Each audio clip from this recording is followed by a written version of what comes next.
The only thing that matters in this case is the facts and the law. Nothing else matters.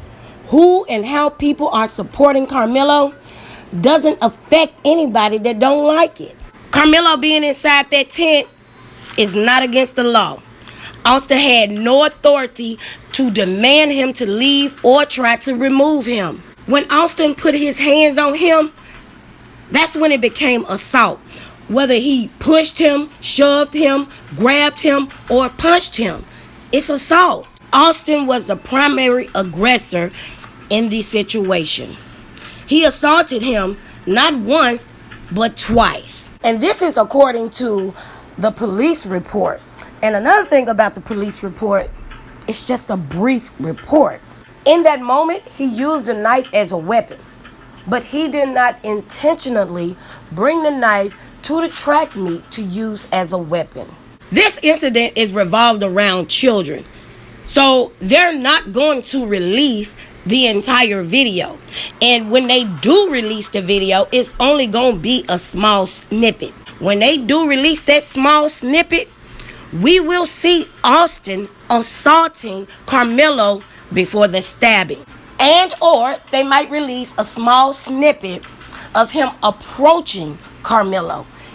Either or, it won't be the entire video. Austin's brother is more involved. He already told on himself in his interviews. He stated in his interview that they approached him. He had to be the one that was arguing with Karmelo in the beginning. In one of his interviews, he stated that his brother intervened. It wasn't just the two twins. It had to be somebody else that approached him as well. Now think about that. Karmelo weighs 130 pounds. Austin and Hunter, 450 pounds together. 450 pounds plus whoever else that approached him. Yes, he was in fear of his life. And dear white folks, let me explain something to y'all, because I know that y'all don't comprehend our lingo too well. When we say he or she or they put their hand on me, that means we've already been assaulted. That doesn't mean that we were just touched. That means we've been assaulted. When a white person kills out of fear, it's labeled as self-defense. But when a black person kills out of fear, it's labeled as aggression. Why is that? I honestly believe that Karmelo Anthony felt like in that moment his life was in danger. This is not a first-degree case. If anything, it's manslaughter. Another thing that I don't get is, why are people saying Austin asked Karmelo to move? He didn't ask him to move. He demanded him to move. The seats weren't assigned, and Austin had no authority to demand Karmelo to move. If Austin was such a good kid, a smart kid, the type of kid that would give a person the shirt off his back, why did he demand Karmelo to leave from underneath the tent knowing it was pouring down raining? And according to Austin's mom, another reason Karmelo was demanded to leave the tent because he wasn't asked is because they had personal items in the tent. Why would you assume that he was a thief? Austin's dad says he knows exactly what happened, but he wasn't there. He said he knows exactly what happened because his son told him exactly what happened. Your son, sir, is not going to tell you exactly what happened. Your son is not going to tell you that they were bullying another kid. Another thing that I don't get is when people say he could have just fought. He was outnumbered. A lot of people ain't like that. A lot of people don't want to fight 2, 3, 4, 5 people. Most people don't get up and just walk away from a fight. People end up in a coma or dead. So at the end of the day, this is not a first degree case. It's manslaughter. He's not going to get life. He ain't going to be in jail forever. There's also a possibility that he may get criminally negligent homicide. We don't know. And then again, he might not do no time at all. We really don't know how this gonna end. We just have to wait until the trial. The fact of the matter is, Karmelo had a right to defend himself and stand his ground, but he did not have a right to use excessive force. unless he felt like his life was in immediate danger. And if that's what it was, he gonna need some damn good lawyers to prove it. 17-year-old Karmelo Anthony was silent after bonding out of the Collin County Jail and being placed on house arrest. How is this self-defense? 2 days after the family of Austin Metcalf buried their son, they were at the Collin County Courthouse for a bond reduction hearing Monday. Karmelo Anthony is accused of stabbing and killing Metcalf at a Frisco track meet earlier this month. The case has quickly become national news, drawing a lot of attention, resulting in threats and increased security at the courthouse. Threats and, talk of race war and all kinds of insanity isn't good for, obviously, the Anthony family. It's not good for the Metcalf family. Cameras were not allowed inside the courtroom, but we did capture the Anthony family arriving. His father, Andrew, testified in the hearing. District Court Judge Angela Tucker said that she's never gotten this volume of calls and had to have this level of security in the courtroom in her 13 years on the bench. Court documents say Anthony stabbed Metcalf during a fight. When an officer arrived, court documents say Anthony told the officer, "I was protecting myself." Collin County District Attorney Greg Willis spoke after the hearing. The judge has made the call, and so what's important is what's next. And it's our job to be level-headed, to be fact-based, and to follow the truth wherever it leads. Anthony's father testified he's taking a leave from work because of the incident, and his wife is a stay-at-home mother with 3 other children. During the hearing, the prosecution brought up the fact that more than $400,000 have been raised for the Anthony family, saying a reduction is not needed because they have the funds. A big question in this case will be, why did Anthony bring a weapon to a high school stadium? It's a question that was asked of his attorney. That's an understandable question, but it's not something that, frankly, we're prepared to even go into. Now, in the opening statement to the media from that interview that you just heard, he led with talking about self-defense. Again, the court documents mention self-defense. We'll have to wait and see how that defense will be made in court when things pan out. Now, according to the judge, the terms of the bond are house arrest and ankle monitor. She told him to stay off social media, and he has to personally call her bailiff every Friday morning, not his parents, but him. And there's a list of other things that is set, and if he violates that, he'll return to the Collin County Jail. A deep note that I can tell America. What we seen at the beginning of this press conference, the father being at this press conference, these are my words, don't quote anybody, is a disrespect to the dignity of his son.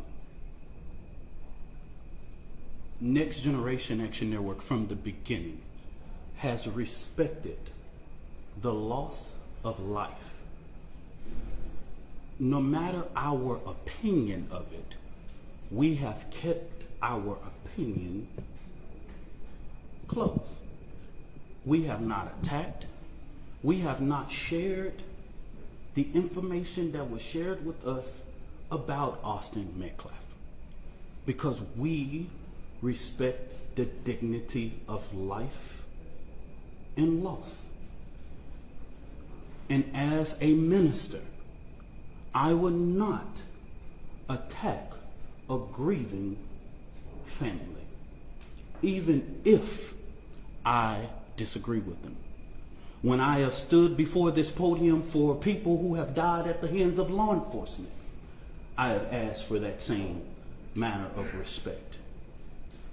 And even when the shoe is on the other foot, I will not do that.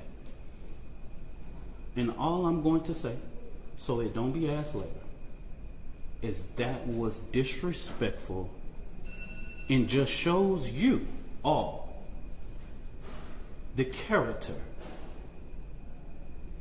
who is not invited. He knows that it's inappropriate to be near this family, but he did it. And so I say to people, actions speak louder than words. Okay? What he has failed into is the political operatives that want to make this thing a political thing of hate, yet bigotry, and yet racism. We have conservative operatives that have been posting nonstop about this case. It is outright disrespectful. We haven't been doing it. The Next Generation Action Network has been here, popular and unpopular. So regardless of what's going on, that was disrespectful. Disrespectful. And I will leave it to y'all to define it. But of course we want to. Y'all, I'm Minister Dominique Alexander. I serve as the president of the Next Generation Action Network. Today I come before you with a heavy heart, but determined in spirit, not just as an advocate, but as a black man, as a father, as a protector, community, and children. There are 4 critical points I must address today, and I want to make sure that the public and the media and everyone who believes in truth and justice. First, the misinformation about the fund. From the very beginning, there was an intentional disinformation surrounding the fund created in the support of the Anthony family. The Karmelo Anthony Fund, hosted by Give, Send, Go, let's be clear, the family has not received one dime. Any of the media could have verified this, but we saw on Twitter, we saw on Facebook, and so many different things of the false, lavish life of this family. $800,000 home, purchase Escalade, in private security. Let me make this very clear. The Next Generation Action Network has always had its security detail. Many of you that know us in the Dallas and Fort Worth media know that we have our own security detail. One of the individuals that escorted Karmelo Anthony out of jail is here present with us now. They are a part of the Next Generation Action Network security team. The family hasn't hired any private contractors or whatever, or splurged or whatever. But if they have the audacity to spend money for their safety and security, that's their prerogative.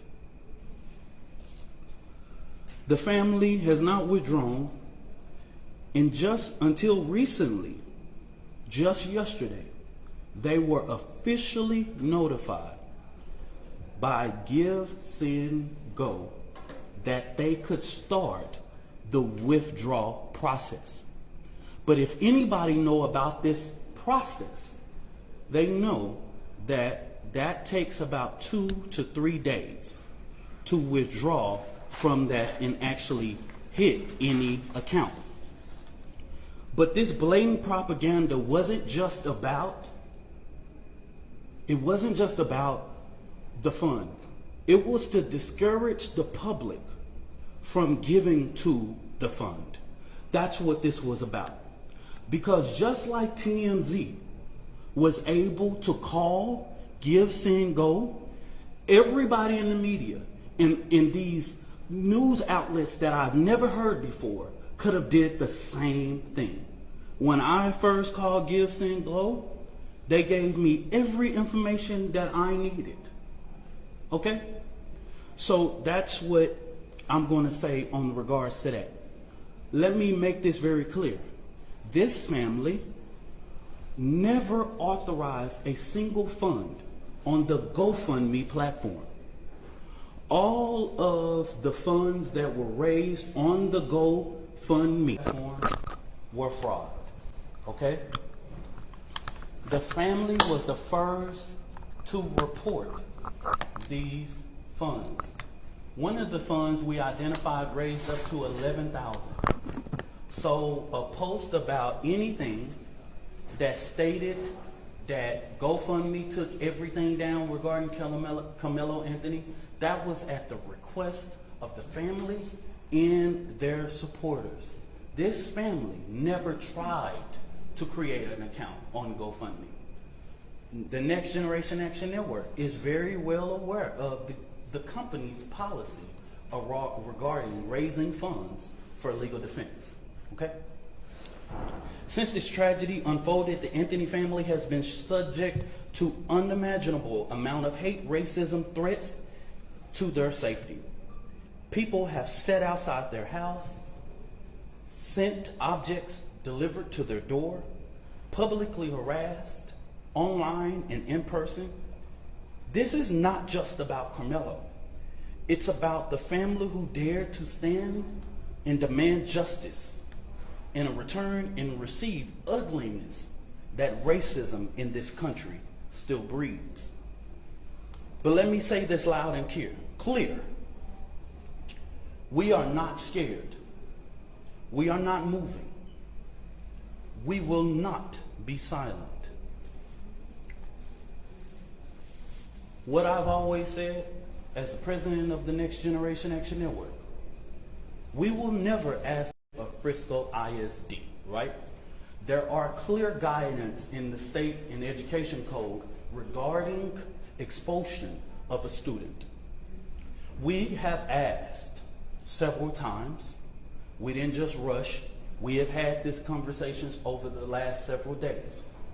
And we have stated that it is just outright wrong to get involved in this. Karmelo Anthony doesn't have to walk. He doesn't have to involve in any senior activities. But Karmelo Anthony is a 3.7 GPA student.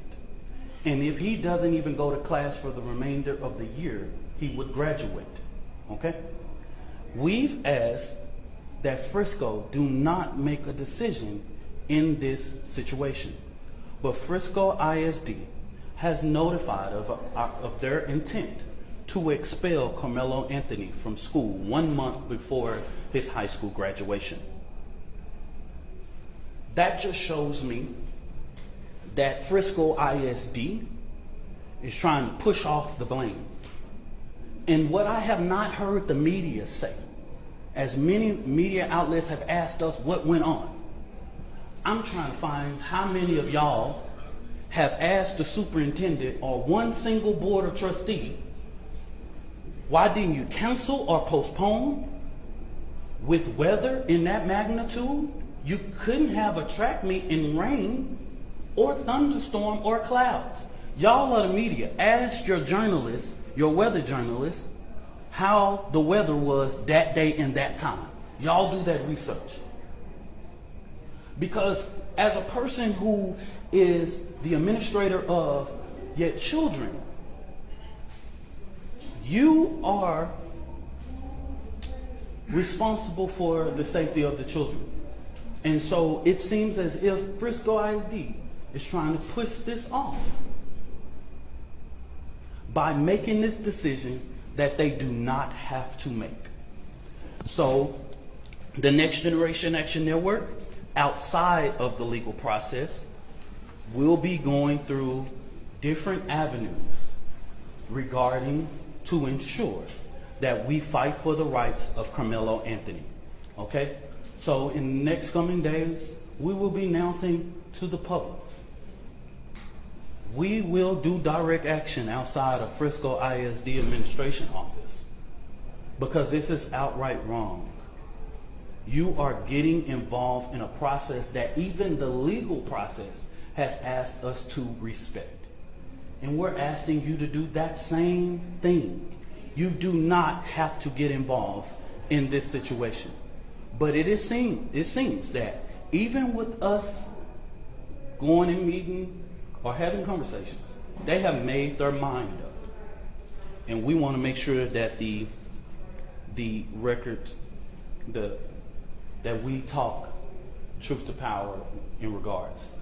I wanted to lay this out to ensure, because of the sensitivity of this case, there are so many moving factors that I have to explain so that this family does not have to explain. Let me say this about the 4th And let me repeat this so that you guys can go to the Frisco Police Department.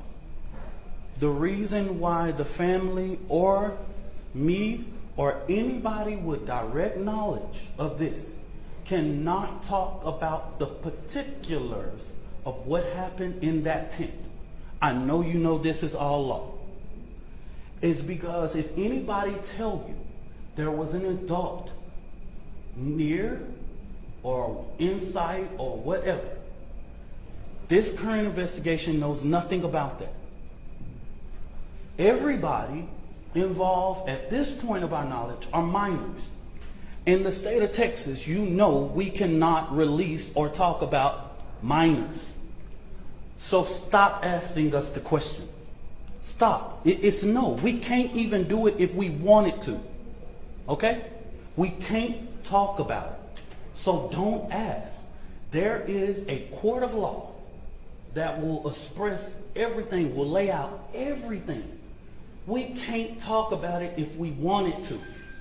Okay? So make it clear. Go back, confirm with Frisco Police Department. Go back, confirm with the district attorney.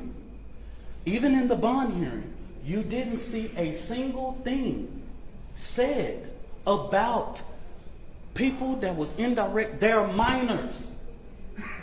Okay? So stop. The social media, stop. I haven't saw not one person single-handedly get this right in the public. They're minors, y'all. Just stop. We can't.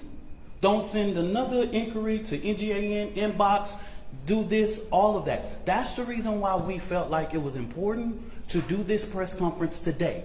We can't talk about it. So if you ask me, I'm just going to look at you, okay? So I'm telling the world. Everybody know the state law. I'm not creating it. We can't talk about it. This family can't talk about it. I can't talk about it. Nobody. Unless you want to be sued. You release one of those 16-year-olds or 15-year-olds and 17-year-olds' name, the law of this land tells you what was going to happen to you. Okay? So don't ask that question. Finally, in regards to this judge, I do not know Judge Angela Tucker. I've never met her, never known her, never been nowhere near her court. Don't know anything about her until we were notified that she was going to hear the writ. But the ugly attacks on her just shows Black America that no matter what you pick in the ballot box, and that is your constitutional right, it's people out here reminding us of the Black struggle in America. This woman is a registered Republican, has been for years. She put herself through school, she raised her family, she did everything. I'm a registered Democrat, proud.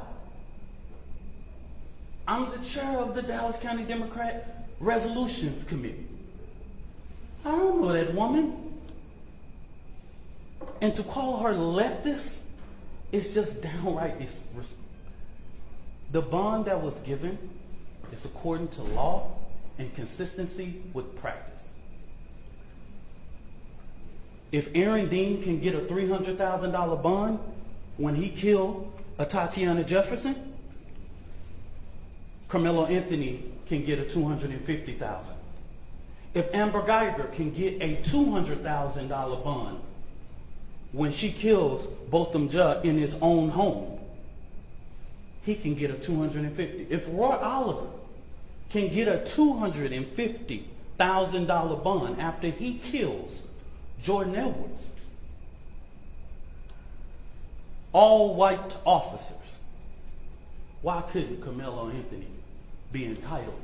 A child with no background, no criminal background, no endangerment to the community, none whatsoever, be placed on a ELM and brought home. Please help me understand. Make this make sense. It's consistency. It's consistent with practice. After this, Y'all, so that we'll know, this will be our final press conference until this trial. We will not speak to the media again after this, okay? I'm a registered Democrat, proud. I'm the chair of the Dallas County Democrat Resolutions Committee. I don't know that woman. And to call her leftist is just downright disrespectful. The bond that was given is according to law and consistency with practice. If Aaron Dean can get a $300,000 bond when he killed a Tatiana Jefferson, Karmelo Anthony can get a $250,000. If Amber Geiger can get a $200,000 bond when she kills Botham Judge in his own home, he can get a $250,000. If Roy Oliver can get a $250,000 bond after he kills Jordan Edwards, all white officers, why couldn't Karmelo Anthony be entitled? A child with no background, no criminal background, no endangerment to the community, none whatsoever, be placed on a ELM and brought home. Please help me understand. Make this make sense. It's consistency. It's consistent with practice. After this, y'all, so that we'll know, this will be our final press conference until this trial. We will not speak to the media again after this, okay? Don't ask for comment, question, or whatever it is. The actions that the Next Generation Action Network take on Frisco ISD will be separate from the legal process because we want to make sure that Karmelo Anthony's due process. This is going to be a jury case. And then let me make this very clear. This is a case that has not even been indicted. So, under the guise of Texas law, it's not even really proceeding to a trial yet because it has not even went through a grand jury to be indicted. We don't know if a grand jury will indict or not. We don't know. That's in the district attorney's hands, okay? And their legal team is preparing a packet for those things, and we will not be talking about the legal process regarding this case, okay? So after today, I just want the media to know, and I want the public to know, I don't care what you say about me. I've been in this thing for 11 years. I am tried, tested, and proven. I'm going to just say, I'm from Oak Cliff. Worser things have been said about me, baby. You ain't got to inbox me. You ain't got to tell me. I am the first person to tell my testimony. I don't have to prove anything to nobody. I am a proven testimony standing here that God, even when you make mistakes, God is not finished with your story. I'm going to bring this mother, Kayla Hayes, and it has taken her a lot of strength, y'all, to come and do this today. And I want you guys to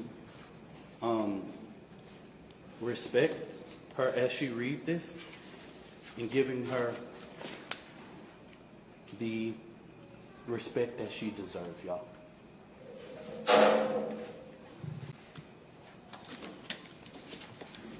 Good afternoon.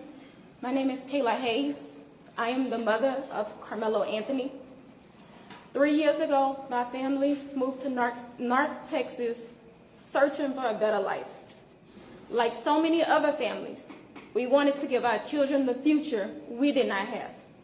My husband works hard every single day to provide for us, to make sure we're the best financial position possible.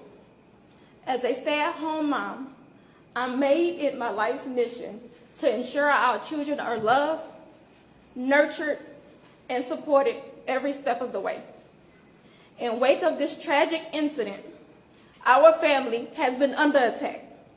Whatever you think what happened between Karmelo and the Metcalf boys, my 3 younger children, my husband, and I didn't do anything to deserve to be threatened, harassed, and lied about.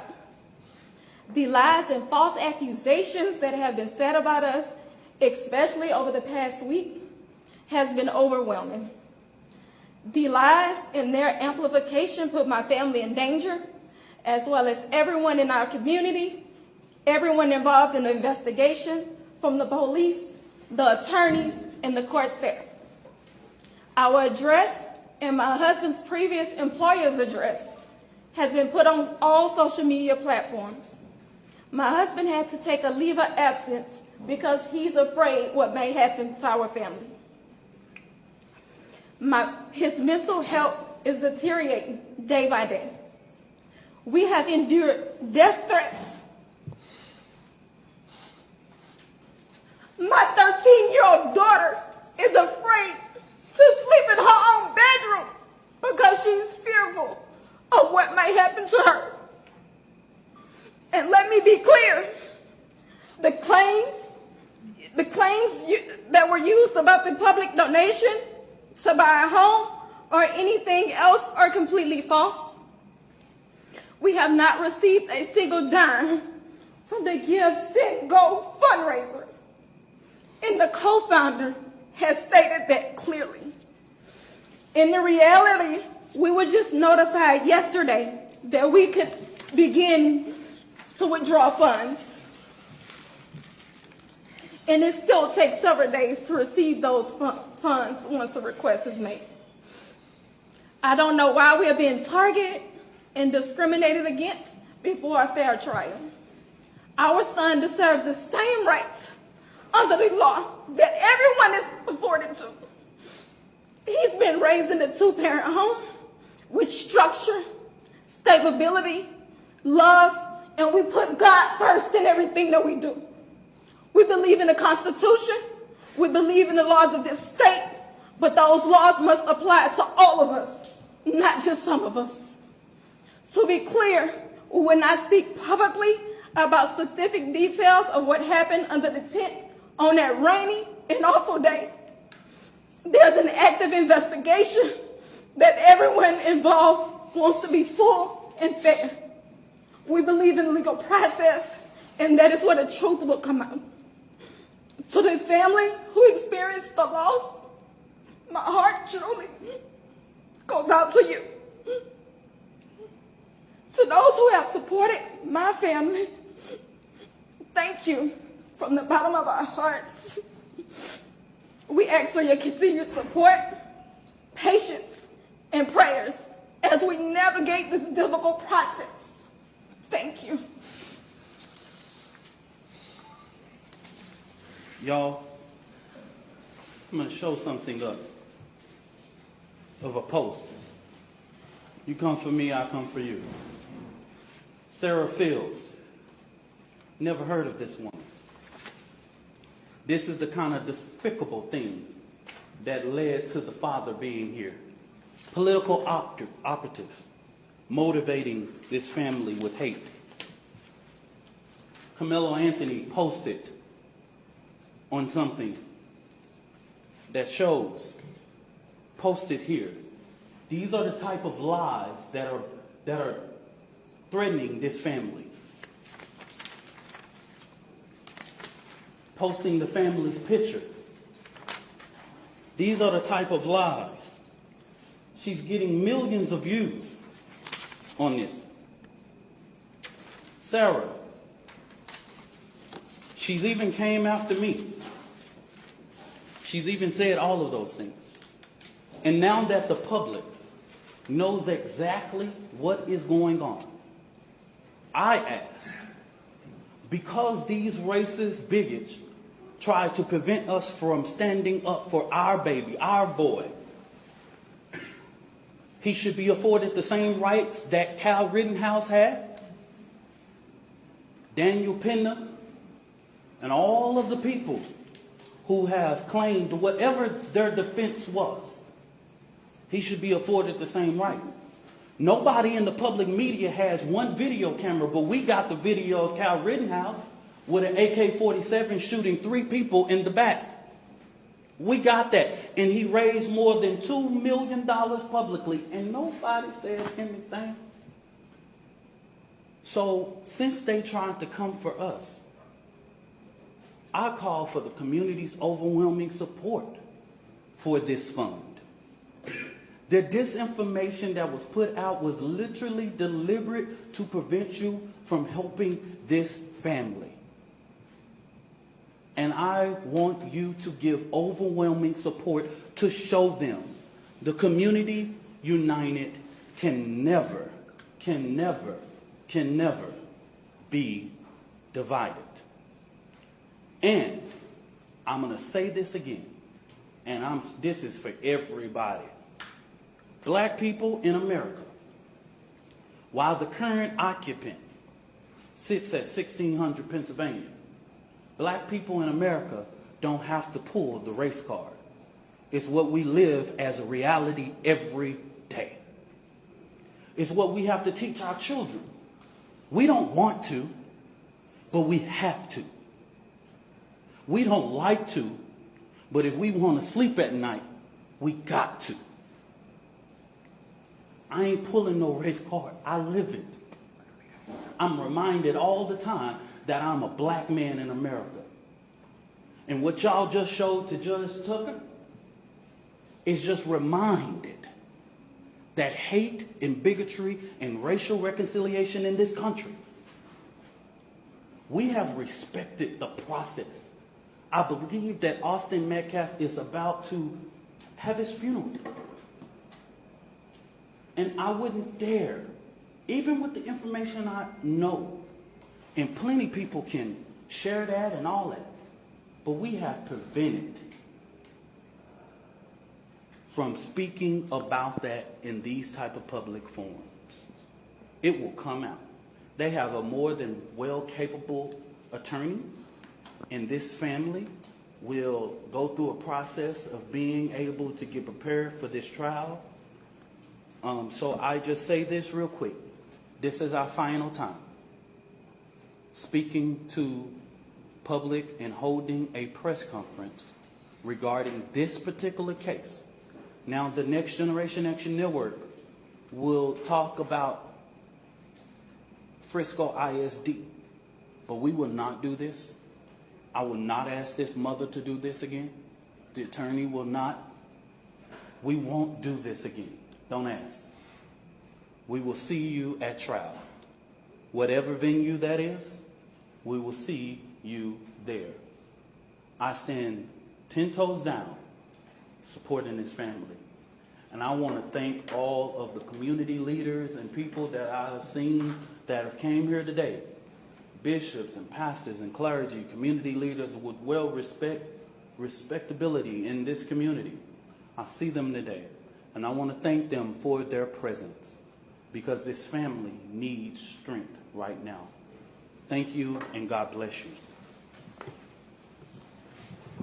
This kid, before I knew his name now, this kid was sitting under our tent at track.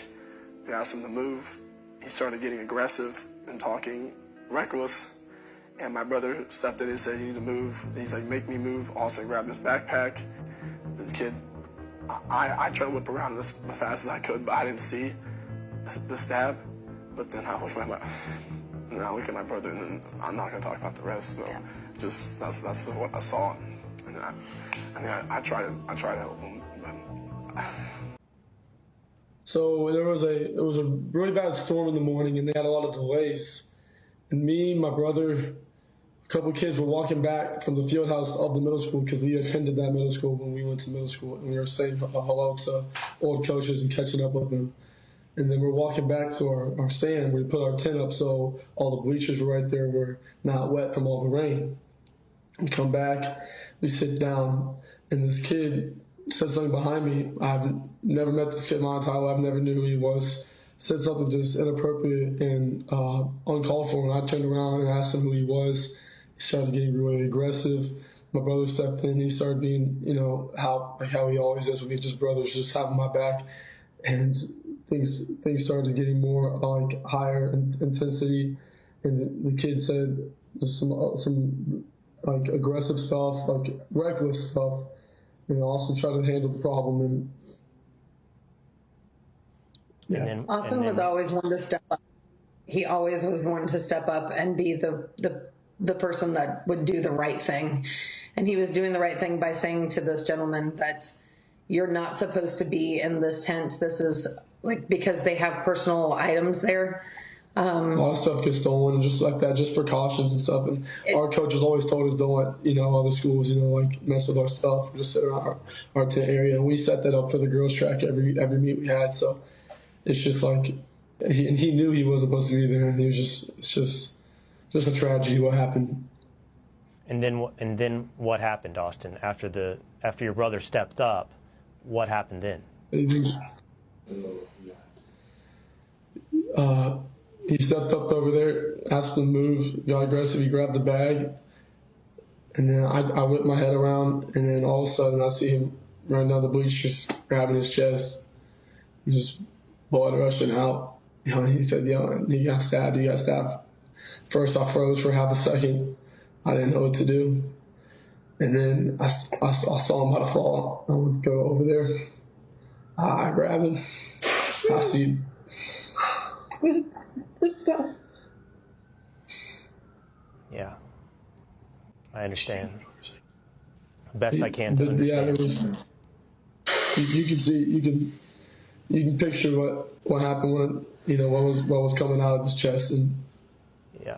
Y'all can visualize that stuff. I don't want to put that on my mom right now, but I pushed my hand on there, trying to make it stop, and I grabbed his head and I looked in his eyes. I just saw his soul leave, and it took my soul too. I'm so sorry. I'm going to ask you one last question. I've seen interviews with your husband, who I can hear in the side, by the way. I think he's there in the room with you. I saw an interview last night. Okay, someone else. Yes, okay. Yes, sir. But I have seen interviews with your husband in the last 24 hours, and it was remarkable to me that I heard your husband say, within hours of this, that he forgave this other young man, and he got there so quickly. And I honestly don't know that I could, and I just want to see, and I don't know if there's a right or a wrong place to be, especially as quickly as this has happened. Megan, how do you feel on that front today? I am not like their dad. I am so angry at that boy. And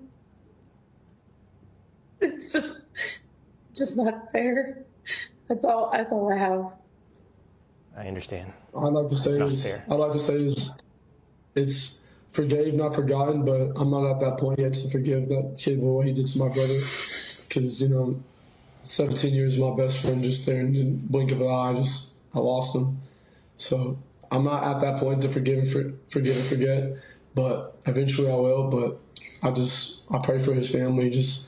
I pray that they understand what we're going through as well. I just pray for everybody.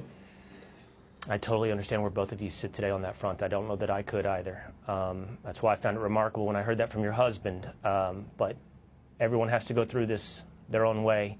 I just pray that God goes through this with you both and your husband and the rest of your family. And I really appreciate you sharing this story with me and the rest of the nation. Megan, Hunter, thank you. Our prayers remain with you. Thank you, sir. All right. There is a GoFundMe, by the way, for the family of Austin Metcalf that is up now, which you can go and check out there to help his family heal. Austin Metcalf was 17 years old. The truth will come out. There were too many people that were there that saw what happened.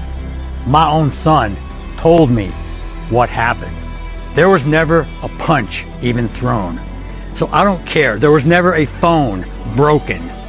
We've never had contact with this individual ever.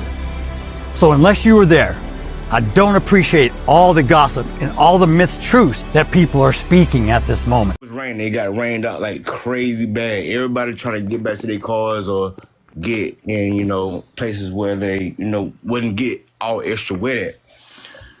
Dude was sitting up under the tent, right? He was on his phone, right? My daughters was up under the same goddamn tent. Yeah. So I'm paying attention to my kids, but at the same time, they're in the same vicinity. So I'm watching everything going on around it because I'm there for my children.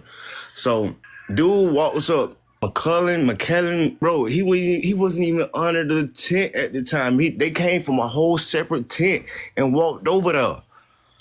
They intentionally went over there to this kid, man. Dude was sitting there on his phone just trying to get dry. You feel me? One thing went from another.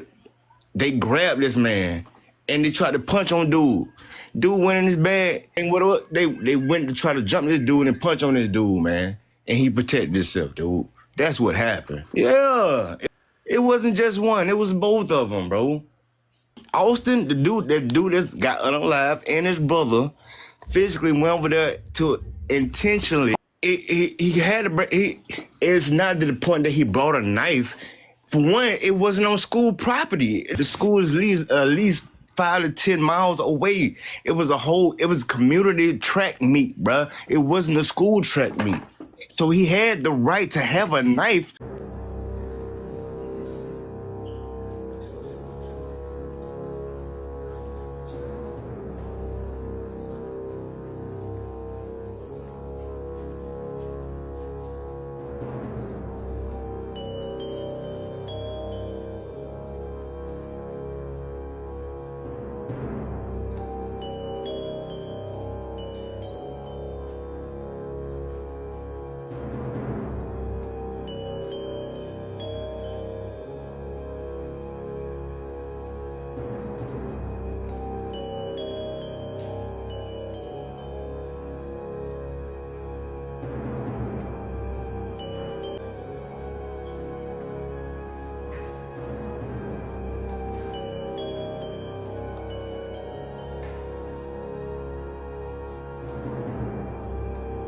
Jeff Metcalf being escorted out of the co-working space where the Next Gen Action Network's office is by Dallas Police. You see that there. Jeff Metcalf, the gentleman who was wearing the sunglasses and the blue shirt, who's being escorted out, is the father of Austin Metcalf, who was the teenager who was stabbed and killed in the track meet 2 weeks ago. He is being asked to leave, escorted out at a press conference. Willis says Karmelo won't face the death penalty. That would not be something that we could do even if we wanted to. That's because of the Supreme Court's ruling on the 2005 case Roper versus Simmons, which banned the death penalty for youth who were convicted of murder before they turned 18.